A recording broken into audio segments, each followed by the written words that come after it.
And thanks to all 5 of you for being here. I have a bunch of questions about self-deterrence around the MiG U-turn, around real-time sharing of lethal targeting information, but I think I'm not going to do that here. I'm going to save it for the classified setting because I think Senator Cotton, his exchange is the most important part of this hearing so far today.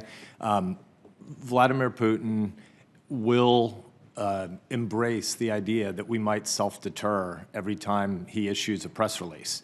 And lawyerly hair-splitting about providing this kind of weaponry is not escalatory, but providing that kind of weaponry is escalatory.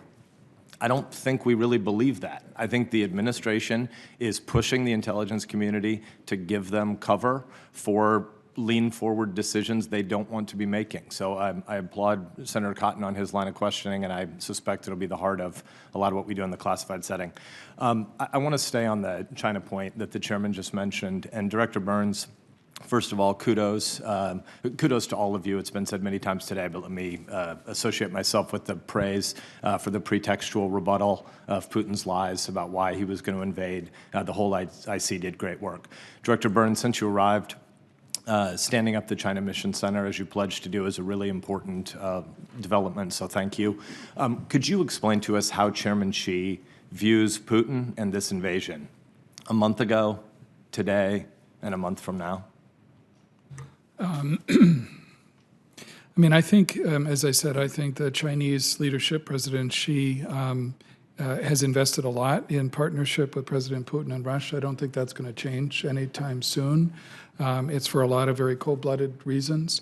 I do, however, think that President Xi is unsettled by what he's seen transpire in the last 15 days in Ukraine. I don't think they anticipated that the Russian military was going to prove largely ineffective so far. I don't think they anticipated that the West would react with such resolve in terms of not only military support for the Ukrainians, but also in terms of economic consequences as well. I think they are worried about reputational damage, and I think they're worried about the wider economic consequences at a time when, especially in 2022, with the Chinese leadership preoccupied by the Party Congress in November, they're looking for relative stability and predictability in the global economy. This unsettles that as well. So I think that's raised, some question marks, in the minds of the Chinese leadership as they look at what is going to be an enduring partnership, but maybe with a few more concerns than they had 16 days ago.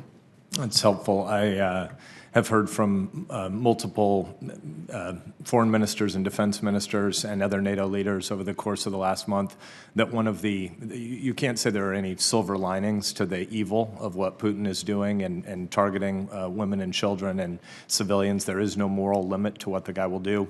But if you made a list a year from now of developments that happened in the world because of this invasion, the horror list is a mile long, but one of the only things on the good side of the ledger is that I think many European leaders are going to get more steely-eyed realist about who Chairman Xi is because the guy greenlit this invasion.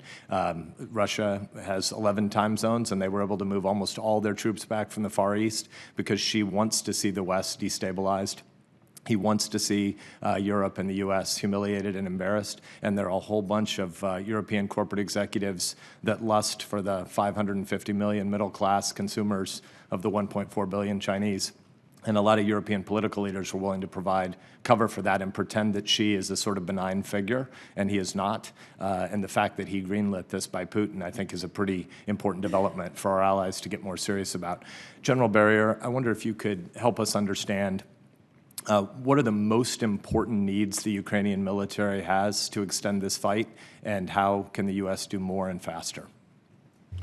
So, Senator, thanks for the question. We'll go into much more detail in the closed session. Right now, they do need support in the cities where the combat operations are going on right now, and the major cities. They need humanitarian support as well as small arms, ammunition, artillery, rockets. The entire panoply, if you will, of ground forces kind of support.